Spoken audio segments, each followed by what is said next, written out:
आखिर औरत का वह कौन सा अंग हर रात बेशर्म होकर दबाने और चूसने से अचानक अपार धन की प्राप्ति होने लगती है? लोग औरत का कौन सा अंग दबा और चूस कर अमीर बन जाते हैं? जो भी मनुष्य औरत का यह अंग दबाता या चूसता है, उसके घर में सदा मां लक्ष्मी का वास रहता है और महालक्ष्मी की कृपा सदैव बनी रहती है। तो दोस्तों, आज की इस वीडियो में हम आपको एक सच्ची कहानी के माध्यम से बताएंगे कि औरत का वह कौन सा अंग है जिसे हर पुरुष को दबाना और चूसना चाहिए। अधूरी जानकारी विष के समान होती है, इसलिए वीडियो को बीच में ना छोड़ें। दोस्तों, एक बार की बात है, एक गांव में रामदास नाम का एक व्यक्ति रहता था। वह अपनी पत्नी से बहुत ज्यादा परेशान था, क्योंकि उसकी पत्नी बात बात पर हमेशा उसे ताना मारा करती थी। तुम्हारे पास है ही क्या, घर में खाने तक को कुछ नहीं है? दोस्तों, उसके घर में बिल्कुल कंगाली छा गई थी। एक भी रुपया नहीं था और उसके घर में खाने के लिए अन्न का एक दाना तक नहीं था। दोस्तों, एक तो घर में खाना नहीं, ऊपर से पत्नी का ताना। वह बहुत परेशान हो गया था। उसे समझ नहीं आ रहा था कि मैं क्या करूं। एक दिन की बात है, जब वह अपने घर से एक सुनसान रास्ते पर निकल गया। वह बहुत ही सुनसान रास्ते पर चल ही रहा था कि उसे एक साधु तपस्या करते हुए दिखाई दिए। वह उनके पास जाकर बैठ गया। जब साधु ने अपना तप खत्म किया तो रामदास उनके सामने जोर जोर से रोने लगा। साधु ने रामदास से कहा, पुत्र, तुम्हें क्या दिक्कत है? तुम क्यों रो रहे हो? आखिर तुम्हें क्या परेशानी है? तब रामदास ने साधु महाराज से कहा, हे महाराज, मेरी एक पत्नी है जो कि मुझे रोजाना ताना मारती है। मैं गरीब हूं तो मैं क्या करूं? कितना भी कुछ कर लूं लेकिन धन कमा ही नहीं पाता हूं। मेरा एक छोटा सा धंधा था, वह भी पत्नी के क्लेश की वजह से चौपट हो गया। वह दिन रात मुझसे झगड़ा करती है। अब तो मैं दाने दाने के लिए परेशान हो गया हूं। हमारे घर में खाने के लिए कुछ भी नहीं है, इसके अलावा पहनने के लिए वस्त्र भी नहीं है। लेकिन मैं अपनी पत्नी को समझाता हूं कि वह मुझे ताने ना मारे, मुझसे झगड़ा ना करे, लेकिन वह बिल्कुल भी नहीं मानती। साधु जी, इसी वजह से मैं बहुत ज्यादा परेशान हूं। इसी वजह से मैं घर छोड़कर यहां आया हूं। तब साधु जी कहते हैं, रो मत बेटा, मैं तुम्हें एक काम बताने जा रहा हूं जो तुम्हारी किस्मत चमका देगा। तुम्हें अपनी औरत का सिर्फ यह अंग बेशर्म होकर कर दबाना और चूस लेना है। अचानक तुम्हारे घर में धन की प्राप्ति होने लग जाएगी। तुम देखते ही देखते अमीर बन जाओगे। साधु जी कहते हैं, जो भी पुरुष औरतों का यह अंग दबाता या चूसता है, उसके घर में कभी भी धन की कमी नहीं रहती है और ना ही उसके घर में लड़ाई होती है। वह जो भी व्यापार करता है उसमें हमेशा तरक्की होती है। साधु जी ने कहा, अब मैं तुमको औरत के उन अंगों के बारे में बताने जा रहा हूं। इसे ध्यान से सुनना और अपने जीवन में इस पर गौर करना। तब रामदास साधु जी महाराज की बातें बहुत गौर से सुनता है और कहता है कि जितना जल्दी हो सके मुझे यह बता दो दोस्तों। तभी साधु जी महाराज उस आदमी को एक कहानी सुनाते हैं और बताते हैं कि एक नगर में एक किसान रहता था। उसके बहुत सारे खेत थे जिस पर वह दिन रात मेहनत करता था। उसके घर में किसान और उसकी पत्नी रहा करते थे। उस किसान और उसकी पत्नी में आपस में बहुत ज्यादा प्रेम था। उसके घर में किसी भी प्रकार की लड़ाई झगड़ा या क्लेश नहीं होता था। इसी वजह से उसके घर में सदैव महालक्ष्मी का वास रहता था और उसके खेतों में इतनी ज्यादा पैदावार होती थी कि वह दिन प्रतिदिन और अमीर होता जा रहा था। उस किसान और उसकी पत्नी में इतना प्रेम था कि आसपास के लोग उन्हें देखकर जल जाया करते थे। धीरे धीरे उसके पूरे गांव के लोग जान गए कि किसान और उसकी पत्नी में बहुत ज्यादा प्रेम है। धीरे धीरे यह बात उस नगर के राजा तक पहुंच गई। दोस्तों, किसान और उसकी पत्नी की बात जब राजा के पास पहुंचती है तो राजा भी उसके प्रेम की काफी ज्यादा तारीफ करते हैं। वह सभी से बताते हैं कि हमारे नगर में एक किसान और उसकी पत्नी रहते हैं जिनमें कभी भी लड़ाई झगड़े नहीं होते हैं। उन दोनों में आपस में इतना प्रेम है कि मैंने ऐसा अपनी जिंदगी में कभी भी नहीं देखा। एक बार की बात है, राजा पूरे नगर में ढिंढोरा पिटवा देता है कि इस नगर में जितने भी लोग हैं वह सभी अपने घर में घी का दिया जलाएंगे। राजा की पत्नी पूछती है कि आप ऐसा क्यों कर रहे हैं? सबके घर में घी का दिया क्यों जलवा रहे हैं? राजा अपनी पत्नी की बात सुनकर कहते हैं, दीपक प्रेम की निशानी होता है। जिसके घर में घी का दीपक जलता है उसके घर में सदैव प्रेम बना रहता है और मैं चाहता हूं कि जो प्रेम किसान और उसकी पत्नी के घर में है वह हमारे पूरे नगर में रह रहे पति पत्नी के बीच हो। इसीलिए मैं हर घर में दीपक जलाना चाहता हूं। दोस्तों, राजा के सैनिक जाते हैं और हर जगह नगर में डुग्गी पीट देते हैं और कहते हैं सभी के घर रात भर घी का दीपक जलना चाहिए। दोस्तों, राजा की बात मानकर सभी नगरवासी अपने घर में दीपक जला देते हैं, लेकिन जैसे ही आधी रात होती है सभी के घर के दीपक बुझ जाते हैं, लेकिन किसान के घर का दीपक वैसे ही जलता रहता है। दोस्तों, दीपक हमेशा किसान की पत्नी जलाती थी, लेकिन उसकी बात नहीं मानती थी। वह हमेशा अपनी मनमानी करती थी। उसका जो भी मन करता था वही काम करती थी, लेकिन किसान को इस बात से कोई भी दिक्कत नहीं होती थी, क्योंकि किसान बहुत समझदार था।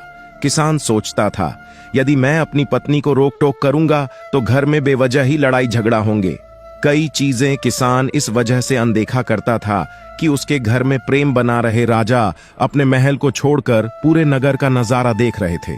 उन्होंने देखा कि सारे नगर में किसी के घर में दीपक नहीं जल रहा है, लेकिन किसान के घर में दीपक जल रहा है। तब राजा अपनी रानी से बोलता है कि देखो, किसान और उसकी पत्नी के घर में दीपक जगमगा रहा है, लेकिन पूरे नगर में कहीं भी दीपक नहीं जल रहा है। इसी से पता लगता है कि किसान और उसकी पत्नी में कितना प्रेम है। तब राजा की पत्नी राजा से बोलती है कि जो किसान और उसकी पत्नी में प्रेम है वह किसान की पत्नी की वजह से है, और इसी वजह से उसके घर में इतना ज्यादा प्रेम है। दोस्तों, जब राजा रानी की बात सुनता है तो कहता है नहीं, तुम्हारा सोचना गलत है। जो प्रेम किसान के घर में है वह उसकी पत्नी की वजह से नहीं है, बल्कि वह किसान की वजह से है। रानी कहती है कि किसान की पत्नी बहुत ज्यादा समझदार है। आपका सोचना गलत है, और यही वजह है जो कि उनके घर में कभी भी लड़ाई झगड़ा नहीं होता है। राजा कहता है कि किसान समझदार है, और रानी कहती है कि किसान की पत्नी समझदार है। दोस्तों, इसी तरह कुछ देर चलता रहा। इसी बात को लेकर राजा और रानी के बीच काफी झगड़ा हो गया। इसके बाद रानी राजा की दाढ़ी उखाड़ ली और राजा ने रानी को उठाकर पटक दिया। इसके बाद राजा कहता है हम लोगों को झगड़ा करने की जरूरत नहीं है, क्यों ना हम किसान और उसकी पत्नी की परीक्षा ले लें।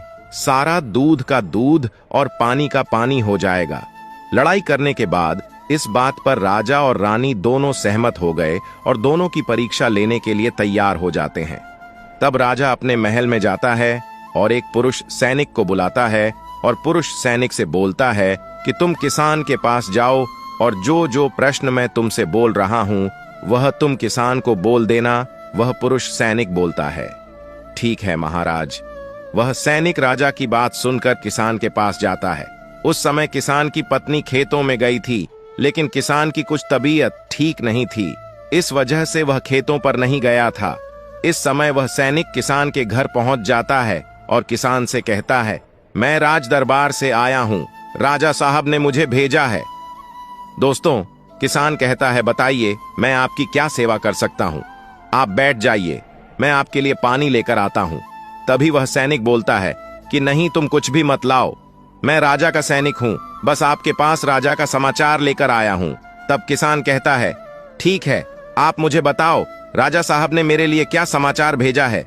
सैनिक कहता है किसान, राजा साहब ने यह बोला है कि यदि तुम अपनी पत्नी को छोड़ देते हो तो राजा जी आपको बहुत सारे हीरे जवाहरात और साथ में तुम्हारे जमीन से 2 गुना ज्यादा जमीन राजा जी आपको गिफ्ट में देंगे। इसके अलावा राजमहल का आधा हिस्सा भी आपको दिया जाएगा। लेकिन जो किसान ने जवाब दिया वह सुनने लायक है। किसान ने कहा राजा जी, अपना पूरा राजमहल मुझे क्यों ना दे दे, लेकिन मैं अपनी पत्नी को नहीं छोड़ूंगा। जाओ और अपने राजा से कह दो किसान ने ऐसा कहा है। सैनिक जाता है और राजा को सारी बातें बताता है। इस समय रानी वहां पर सैनिक की बात सुन रही थी। सुनने के बाद रानी ने कहा आपने किसान की तो परीक्षा ले ली, लेकिन किसान की पत्नी की परीक्षा नहीं ली है। इस तरह से हम कैसे पता कर सकते हैं कि कौन समझदार है। इसके बाद रानी ने कहा कि अब मैं भी किसान की पत्नी की परीक्षा लेना चाहती हूं। जब दोनों की परीक्षा हो जाएगी तभी पता चलेगा कि कौन समझदार है। फिर रानी ने भी एक सैनिक बुलाया और कहा कि मेरी बात किसान की पत्नी को बोलना और याद रखना, यह बात तभी बताना जब किसान वहां पर ना हो। सैनिक ने पूछा कि रानी क्या बात बतानी है। वह तो बताओ। तो रानी ने सैनिक को सारी बात बता दी। सैनिक किसान के घर जाता है और उसके घर में आवाज लगाता है तो उसके घर से किसान की पत्नी निकल कर आती है और कहती है, बताओ क्या हुआ, क्यों ढिंढोरा पीट रहे हो? तो सैनिक ने कहा कि राजमहल से आया हूं, मुझे रानी ने भेजा है। किसान की पत्नी ने कहा, बताओ किस लिए आए हो? तब सैनिक ने कहा, रानी ने बोला है यदि तुम अपने पति किसान को मार देती हो तो आपको बहुत सारे हीरे जवाहरात रानी आपको देंगी और साथ में राजमहल का आधा हिस्सा भी आपको मिलेगा। इसके अलावा जितनी भी आपकी जमीन है वह तो आपकी रहेगी, लेकिन उसकी 2 गुना जमीन भी रानी आपको देगी। यह बात सुनकर किसान की पत्नी तैयार हो जाती है। कहती है, ठीक है, यदि मुझे रानी साहिबा देंगी तो मुझे मंजूर है, मैं अपने पति को मार दूंगी।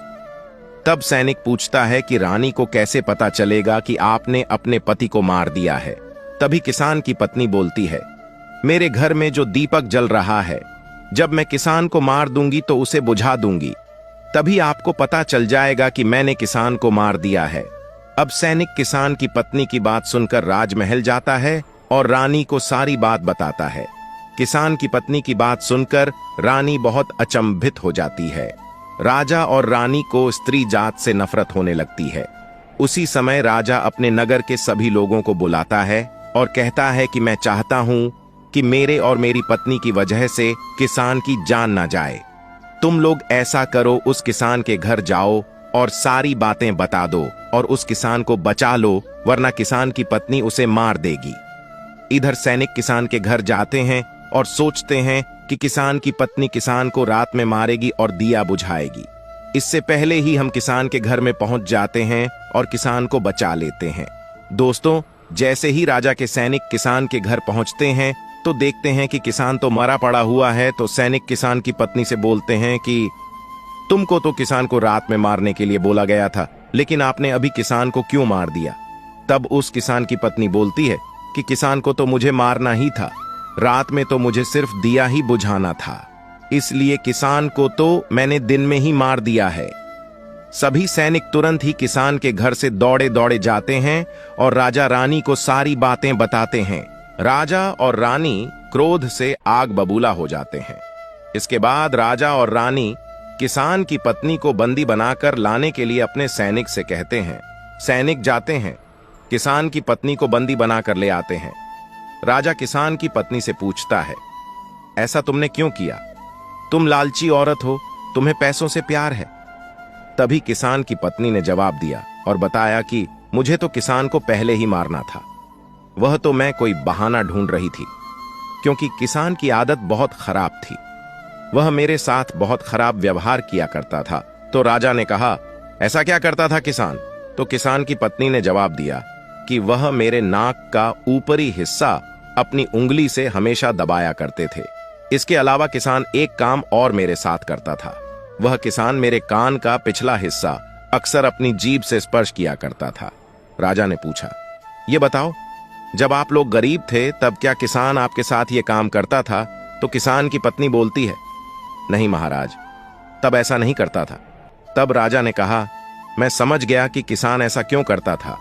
उसी समय साधु जी ने रामदास से पूछा, तुम्हें कुछ समझ में आया औरत का कौन सा अंग दबाने तथा चूसने से लोगों को अचानक धन की प्राप्ति होती है? तो रामदास ने कहा, नहीं साधु जी, मुझे अभी समझ में नहीं आया। तभी साधु जी कहते हैं, अगर अभी समझ नहीं आया तो मैं फिर से आपको बताता हूं। किसान अपनी पत्नी के साथ जो पहला काम करता था वह है, उसके नाक के ऊपरी हिस्से को अपनी उंगली से दबाता था। तो जिस भी मनुष्य के घर में पैसों की किल्लत है उसे अपनी उंगली से औरत के नाक के ऊपरी हिस्से को जरूर दबाना चाहिए। दोस्तों, औरत के नाक के ऊपरी हिस्से को बहुत शुभ माना जाता है। इसी वजह से जो यह काम करता है वह हमेशा धनवान पुरुष बन जाता है।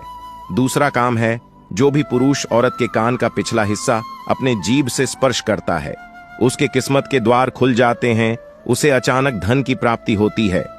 ऐसा इसीलिए होता है क्योंकि औरत के कान के पिछले हिस्से में माता लक्ष्मी का वास होता है।